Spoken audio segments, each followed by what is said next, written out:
ನಮಸ್ಕಾರ ಬಂಧುಗಳೇ, ಇವತ್ತು ನಾವು ಇಡೀ ಕರ್ನಾಟಕವೇ ಕಾತುರದಿಂದ ಕಾಯ್ತಾ ಇದ್ದ ಆ ಒಂದು ಕಾಣಿಕ ಈಗ ಹೊರಬಿದ್ದಿದೆ.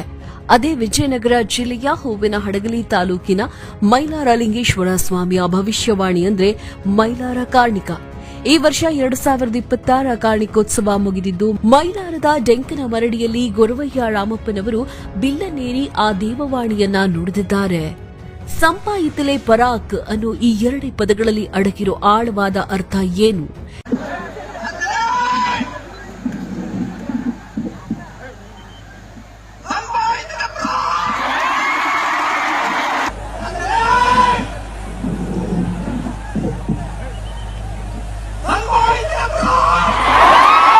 ಈ ಬಾರಿ ಮೈಲಾರಲಿಂಗ ಯಾವ ಸೂಚನೆಯನ್ನ ಕೊಟ್ಟಿದ್ದಾನೆ ಅನ್ನೋದನ್ನ ನಾವು ಇವತ್ತು ಸವಿಸ್ತಾರವಾಗಿ ನೋಡೋದಾದ್ರೆ, ಮೈಲಾರ ಕಾರ್ಣಿಕ ಅಂದ್ರೆ ಬರೀ ಮಾತಿಲ್ಲ, ಅದು ಈ ನಾಡಿನ ರೈತರ ಪಾಲಿನ ಮುಂದಿನ ವರ್ಷದ ಬದುಕಿನ ದಿಕ್ಸೂಚಿ ಅಂತಾನೆ ನಂಬಲಾಗಿದೆ.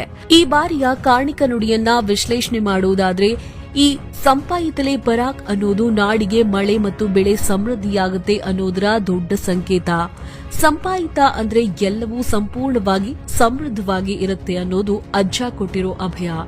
ಅಲ್ಲದೆ ಈಗಿರುವ ಸಿಎಂ ಸಿದ್ದರಾಮಯ್ಯ ತಮ್ಮ ಅವಧಿ ಮುಗಿಯುವವರೆಗೂ ಮುಂದುವರಿಯುತ್ತಾರೆ ಎಂಬುದು ಇದರ ಸಾರಾಂಶವಾಗಿದೆ. ಕಳೆದ ಕೆಲವು ವರ್ಷಗಳಿಂದ ರೈತರು ಮಳೆ ಇಲ್ಲದೆ ಅಥವಾ ಅಕಾಲಿಕ ಮಳೆಯಿಂದ ಕಷ್ಟಪಡುತ್ತಿದ್ರು. ಆದರೆ ಈ ವರ್ಷದ ಕಾರ್ಣಿಕ ನುಡಿ ರೈತರ ಮುಖದಲ್ಲಿ ಮಂದಹಾಸವನ್ನ ಮೂಡಿಸಿದೆ. ರಾಜ್ಯದ ಮೂಲೆ ಮೂಲೆಯಿಂದ ಬಂದಿದ್ದ ಲಕ್ಷಾಂತರ ಭಕ್ತರು ಈ ನುಡಿಯನ್ನ ಕೇಳಿ ಧನ್ಯರಾಗಿದ್ದಾರೆ. ಇದು ಬರೀ ಮೈಲಾರಕ್ಕಷ್ಟೇ ಅಲ್ಲ, ಇಡೀ ಕರ್ನಾಟಕದ ಭೂತಾಯಿಗೆ ಸಲ್ಲುವ ಶುಭ ಸಂದೇಶ ಅಂತಾನೆ ಜನ ಭಾವಿಸಿದ್ದಾರೆ. ಇನ್ನು ಮೈಲಾರ ಕಾರ್ಣಿಕ ನಡೆಯೋ ಆ ದೃಶ್ಯ ಇದೆಯಲ್ಲ, ಅದು ಎಂತಹವರಲ್ಲೂ ರೋಮಾಂಚನವನ್ನ ಉಂಟು ಮಾಡುತ್ತೆ. 10 ಅಡಿ ಎತ್ತರದ ಬಿಲ್ಲನ್ನೇರಿ ಸುತ್ತಲೂ ನೆರೆದಿರೋ ಸಾಗರೋಪಾದಿ ಜನಸ್ತೋಮದ ಮಧ್ಯೆ ಗೊರವಯ್ಯ ಆಕಾಶದ ಕಡೆ ನೋಡಿ ದೇವವಾಣಿ ನುಡಿಯೋದು ಒಂದು ಅದ್ಭುತ ಲೋಕಕ್ಕೆ ನಮ್ಮನ್ನ ಕರ್ಕೊಂಡು ಹೋಗುತ್ತೆ.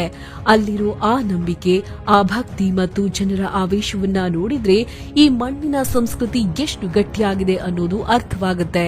ರಾಜಕೀಯವಾಗಿ ಇರಲಿ ಅಥವಾ ಸಾಂಸ್ಕೃತಿಕವಾಗಿ ಇರಲಿ, ಮೈಲಾರ ಲಿಂಗೇಶ್ವರನ ಕಾರ್ಣಿಕದ ಮೇಲೆ ಎಲ್ಲರ ಕಣ್ಣು ನೆಟ್ಟಿರುತ್ತೆ. ಯಾಕೆ ಅಂದ್ರೆ ಈ ಕಾರ್ಣಿಕ ನುಡಿಗಳು ಈ ಹಿಂದೆ ಎಷ್ಟು ಬಾರಿ ನಿಜವಾಗಿರೋ ಉದಾಹರಣೆಗಳು ನಮ್ಮ ಮುಂದಿವೆ. ವಿಶೇಷವಾಗಿ ಈ ವರ್ಷದ ಕಾರ್ಣಿಕದಲ್ಲಿ ನಾಡು ಸಮೃದ್ಧಿಯಾಗುತ್ತೆ ಅನ್ನೋ ಸೂಚನೆ ಸಿಕ್ಕಿರೋದ್ರಿಂದ ವ್ಯಾಪಾರ, ವಹಿವಾಟು ಮತ್ತು ಕೃಷಿ ಕ್ಷೇತ್ರದಲ್ಲಿ ಹೊಸ ಉತ್ಸಾಹ ಕಂಡು ಬರ್ತಿದೆ. ಅಷ್ಟೇ ಅಲ್ಲದೆ ಈ ವರ್ಷ ನಾಡಿನ ಜನರಲ್ಲಿ ನೆಮ್ಮದಿ ಹೆಚ್ಚಾಗುತ್ತೆ ಅನ್ನೋ ನಂಬಿಕೆ ಕೂಡ ದಟ್ಟವಾಗಿದೆ. ಮೈಲಾರ ಲಿಂಗೇಶ್ವರನ ಪವಾಡಗಳು ಕೇವಲ ಭಕ್ತರಿಗೆ ಸೀಮಿತವಾಗಿಲ್ಲ, ಅದು ಈ ನೆಲದ ಸಂಪ್ರದಾಯದ ಒಂದು ಅವಿಭಾಜ್ಯ ಅಂಗ.